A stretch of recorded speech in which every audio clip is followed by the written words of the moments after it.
Good morning to all of you out there, to all the warriors. I hope you're doing very, very well. In this video, I wanted to share with you guys what I don't do or own as an extreme minimalist. So in one of my previous videos, I shared with everyone everything I own. And so I kind of am doing the reverse in this video. And ultimately, it kind of gives you guys a really, really good understanding of this way of living, which is a simple way of living. And I just wanted to add that every single choice that I have made comes from really thinking deeply about it, and also that kind of spiritual part of me. This is the way that I live, and I choose to live it because I am listening to my kind of internal feelings about it, feelings about, you know, the products that I use, what I put in my mouth, you know, what kind of things I want to have in my life and want to use. It's coming from that kind of gut kind of thing inside of me.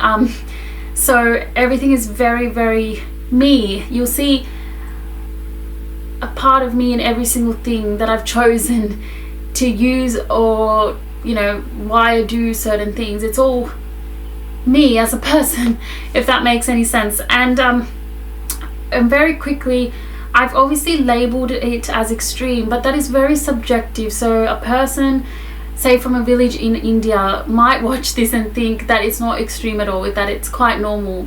But for most of you who are watching, you will maybe see this as extreme because obviously the modern world and modern society and our tech-based kind of world that we live in, this is obviously going kind of in a different way. It's not going towards modern kind of way of living, so of course it will be seen as extreme. So that's why I've chosen to use the word extreme, but it's very subjective. You know, it's about who you are, where you come from, where you've been brought up, and where you live. So like yeah, so I just wanted to say that. So I'm gonna get right into it, okay? I don't own a TV, nor do I watch TV. That includes movies, TV shows, Netflix. The reason is because a decade ago, when I was experiencing, I guess, a spiritual awakening, if that's what you want to call it, something in my brain switched. I was someone who watched quite a lot of movies and shows before that, but after this whole spiritual kind of awakening, I tried to sit and watch a movie, but it was not the same anymore. I kind of looked right into it, meaning I looked at movies from a whole different way, which was I could see the people were just acting. I could just see their acting skills. I could see the lighting effects in each scene, trying to create an effect. Even the music and sounds to evoke emotion in us. Like, I saw right through it, and I couldn't help but analyze literally everything. So I couldn't sit there and watch it as a sort of storyline, like a flowing kind of plot thing, you know. It changed, and I sit there restless now. If I ever was to watch anything, I get restless and I feel the urge to kind of do something productive, to get up and do something meaningful. So this is the reason why I stopped watching TV many, many years ago, and hence I don't need to have a TV or want a TV in my life. So for those of you who really know me from YouTube, know that I do not have a smartphone. I only have a dumb phone, and I have had a dumb phone for years now. The reason I do not have a smartphone, I've made a video about this, but very quickly, is because I find it very, very strange. Meaning there are so many apps on that smartphone for almost every single thing, and I find it takes away something from you as a human being. And I didn't really want like a mini kind of thing in my hand where I was just kind of glued to it and, you know, pressing buttons all the time. I'd rather put in the extra effort to actually get up and do something, or find out something, or you know, interact with a human being. If, like, let's just say banking, if I want to do something, I'd rather call the person. And it sounds a bit much, but I think it's too convenient, the smartphone. Not saying it's all bad. I think there's some great things, but it's just something I didn't want in my life. I've been doing really well with a dumb phone, and it's incredible for me. And I think it's a beautiful way to live with that kind of simple dumb phone, which it kind of, the only thing you can do it is call people, or like the very, very small text, which I think is what a phone should be for, not a million different things. I do not have social media, okay? And the reason I do not have TikTok, Instagram, Snapchat, Facebook, Twitter, these kind of platforms, is because I found that when I did have it for a small period, years ago, I found it very toxic. I found lots of people to be fake in what they were putting up, and I didn't want to be part of an online world where if I wanted to speak to a friend or speak to someone, I didn't want to go through that kind of online app or platform, I'd rather meet up with someone in real life, or talk to people, real people in real life. And I just think I'm all about the real life. So if by having these apps, you're kind of living your life online all the time, and I didn't want to live my life like that. It felt like a waste if I was to live like that. So briefly, that is why I don't have social media. I've made a video on that as well, if anyone wanted to know in depth why I chose not to have it. So I do not buy anything brand new. So if I was to ever need any sort of item, it would either be through a charity shop or a platform called Vinted, which is second-hand clothes or second-hand items. The reason for this is because I find, obviously I am not rich. I don't want to spend a heck of a lot of money, first of all, on brand new items when you can actually get the same thing, maybe a little bit less quality, little bit less, but for such a small amount of money. Like, let's say a top is £20, you can get the same thing for about £3 on Vinted or through charity shops, and I'd rather do that. It saves money, and also everything that you own goes eventually. It's never permanently in your life. So let's just say, like I did mention, the clothes I rotate. So if I was to buy anything brand new, technically it's a waste, because you're not going to have it all the time. You're going to either chuck it in the bin or give it to someone else or donate it. So what's the point of spending so much money on something brand new, is my kind of perception and opinion. So it's kind of, it works out really well when I buy a secondhand item, and then kind of once I'm done with it, I donate it, or so it just kind of makes sense for me. That is why I do not buy anything brand new. I can't remember the last time I bought something brand new, and I'm content with that way of buying things. I do not use any perfume, so I am not a person who's very fussed about how I smell. I mean, yes, I obviously take care of myself, but smelling good and things like that, I think it's very artificial to spray something on me. Like, I'm done with putting products on me.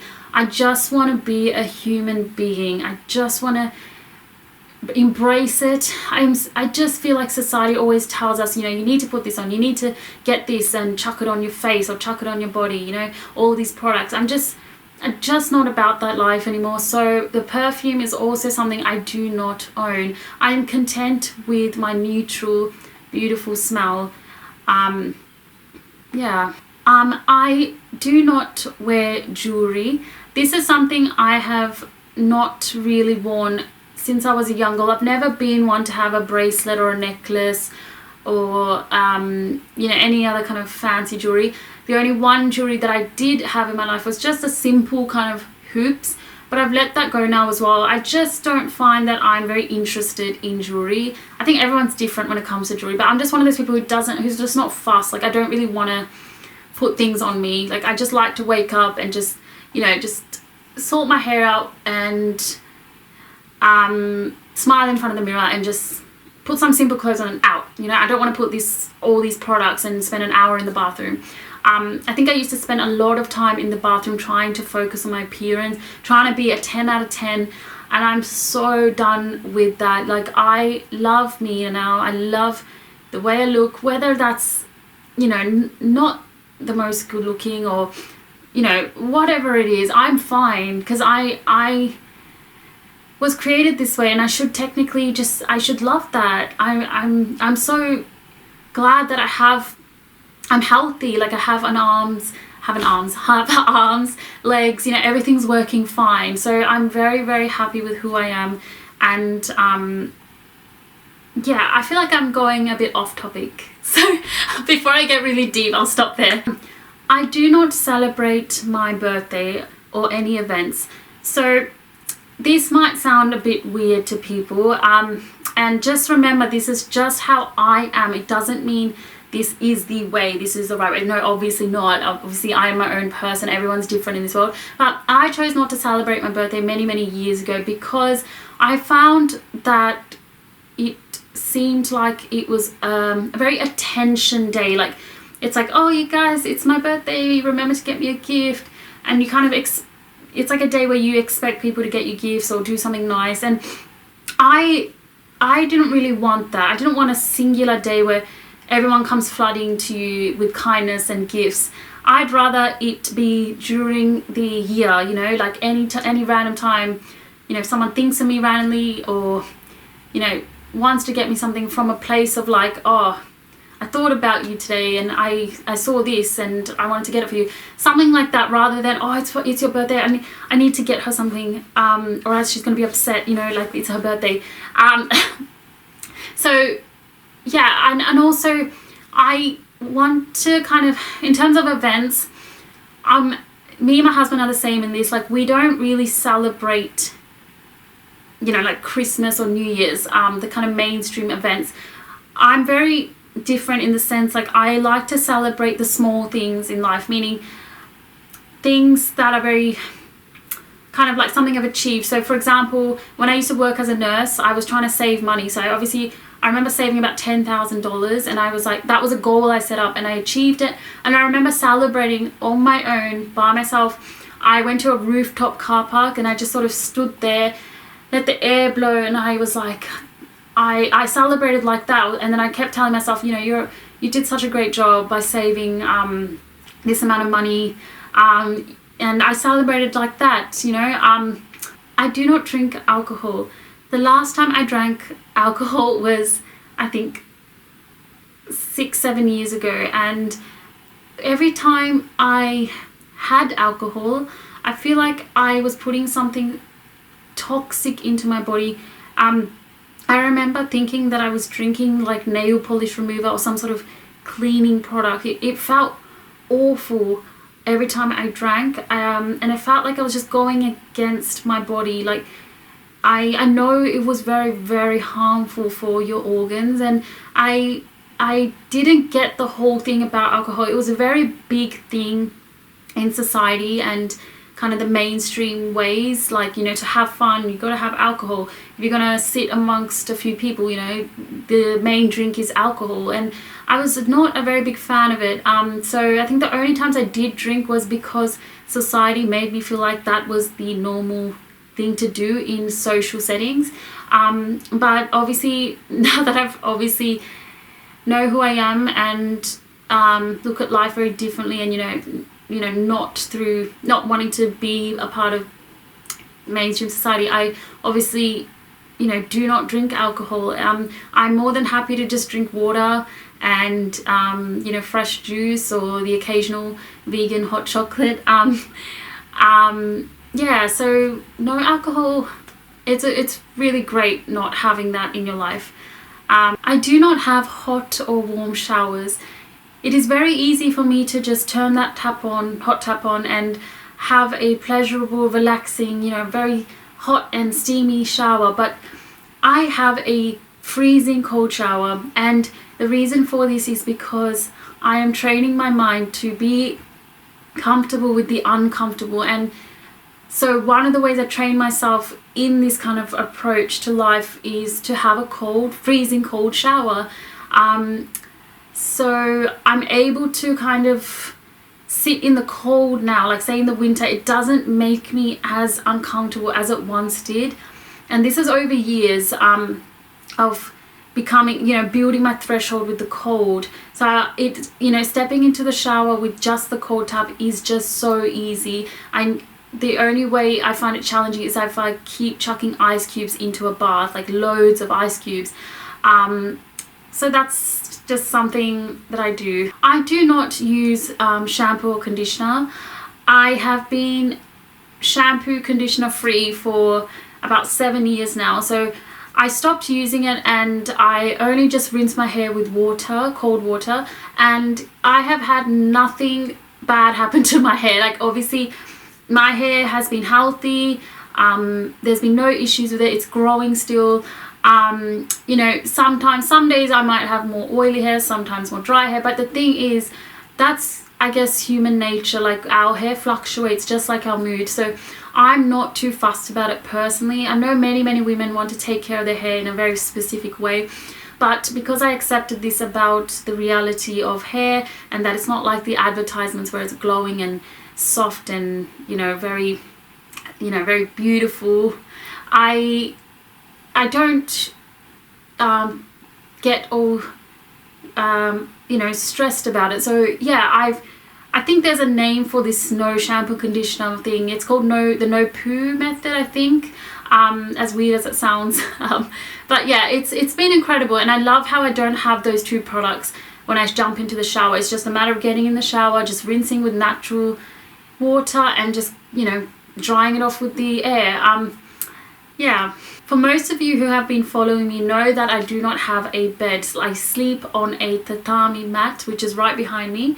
I do not have a bed because, well, stopped sleeping on one because I found that it was taking up like 70% of the room, and also I wanted to, you know, we get taught that the only way to sleep is on a bed, but there are actually other sleeping options, and there is another beautiful way to sleep, which is on the floor. And I just love sleeping on the floor. It makes me feel like I don't know, it's something really nice about connected to the ground, and it's just really nice on the whole posture. I wake up, you know, with a great posture. You know, my spine is just looking normal, do you know what I mean? And I don't have any pain. So this is the reason why I do not have a bed. Which brings me to, I do not have bedding or use any bedding, meaning I do not have a quilt cover, a pillowcase, a pillow, a mattress topper, a mattress protector, all the things out there nowadays for a bed. I do not have. The only thing I use is this sheet that I'm sitting on, multi-use right here. But I use this plain white sheet, and I know a few of you are very confused as to how I manage that in the winter.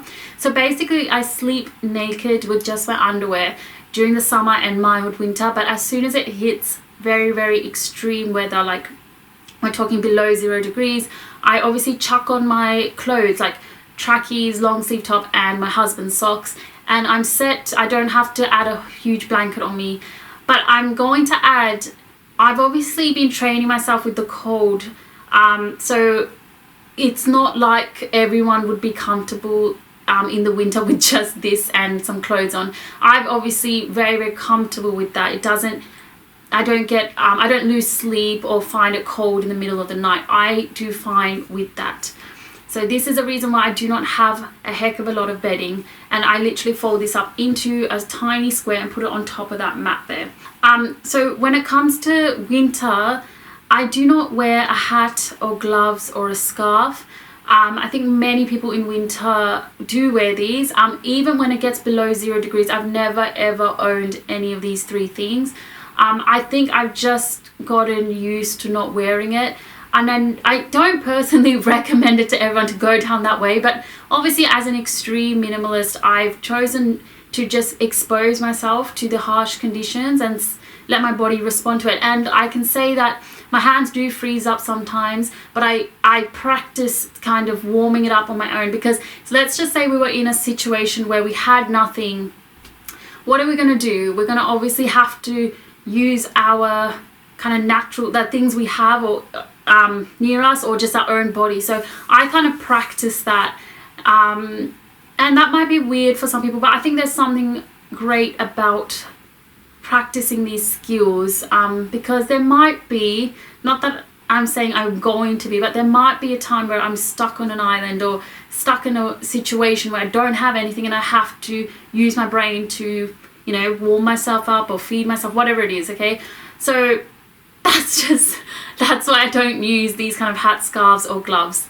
So when it comes to menstruation, which is a period, I do not use pads or those things called menstrual cups, you know, nothing like that.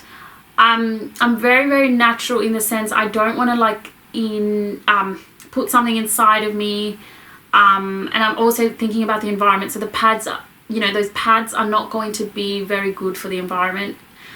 Just like nappies, baby nappies, it's not very good. So I just use, I don't know if anyone remembers, but when I mentioned that I use reusable cloth wipes for the toilet paper, I just use those cloth wipes for my period time as well, and it works well. I just chuck it in the wash and it comes out clean. So I do not have any cutlery, so I don't have forks, knives or spoons, and the reason for this is because I mainly eat with my hand, and this is something very normal in my culture, to eat with a hand. So because of that, there's no need to have the kind of classic fork, knives and spoons, but obviously with liquid kind of foods that I can't pick up with my hand, I do use a wooden spoon that I have, the one wooden spoon. And funnily, I also use that wooden spoon to kind of cook things. So let's say I'm doing a stir fry, I use the wooden spoon to kind of move the food around in the pan.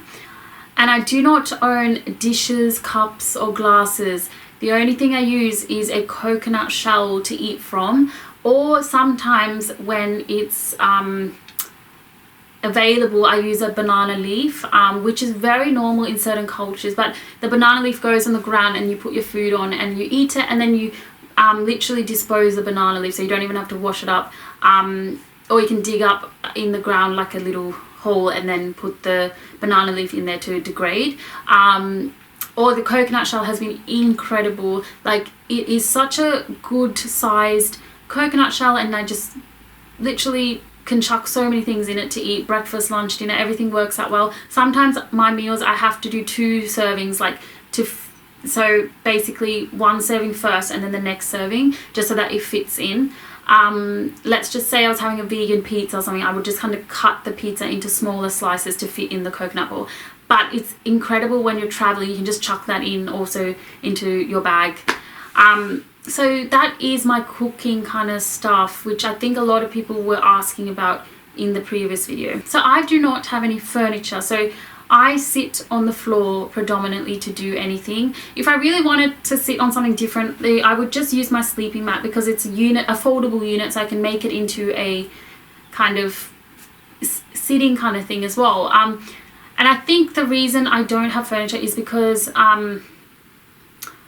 I think furniture is kind of like a luxury, and there's something more kind of, I don't know how to say it, you're using more muscles to get on the floor and get back up. Like, you're actually squatting down and squatting up back up, which is actually very, very good for us. I think furniture takes away a lot of our natural movements and natural kind of exercises, kind of you know, which is needed for us, because our world is becoming so much more easy, uncomfortable and lazy in a way. I think it's really, really nice to not have furniture, because you still get to use those muscles. And I think for me personally, it's really helped my posture, because I have to consciously like sit like up, you know, more, and it helps my whole back and spine alignment. Whereas I think a lot of people sit on the couch or even bed nowadays to eat, and I think they become a bit more like this, or they're in very odd positions, and it's not very good for our health, physical health. I do not have a microwave, and I have never used a microwave, and the reason is because when I first came across a microwave, I thought it was very strange. I was like, what is this little box? Why do we put our food in? And it seems all a bit strange to put our beautiful, hard-worked kind of cooking, you know, into the microwave. Because I remember feeling a bit weird about it and research into it, and the microwave actually zaps all of the nutrients from the food. So I was like, what is the point of cooking, putting my time and energy, all for it to be zapped away in that microwave? So if I ever want to reheat something, I just use the 1 pot or pan that I have to reheat, and I think it just kind of keeps those nutrients, which is so important, you know, as a vegan. So yeah, no microwave, no dishwasher. I have never ever used a dishwasher, and I'm never planning on buying one, no matter how hard and busy life gets. I find that it is like another robot in the house, another button to press. And you know what, I'm more than happy to spend a few minutes washing dishes or washing whatever's in the sink. I guess I get to practice, you know, patience and discipline by getting up in the morning or before I sleep, just cleaning the sink with a bit of my effort and energy, rather than just dumping it all in the dishwasher and pressing a button, which once again leads to that convenient, easy, comfortable, quick lifestyle, which is what I do not want. So I just wanted to mention a very quick thing that I wanted to kind of quickly speak on, is the fact that I am my own being. Meaning, yes, I do have 3 children who are very young, ages 3, 2 and 1, and I have my husband, okay? But that doesn't mean I can't live the life that I want to live in the way I want to live. It doesn't mean I can't be a minimalist. Whether I have children or not, whether I'm married or not, I can still be a minimalist. I can do and own the things that I feel like I need. Do you know what I mean? So yes, the 3 kids need items. Obviously they need their own clothes. That has nothing to do with me. They need their own water bottle, their own plates to eat on.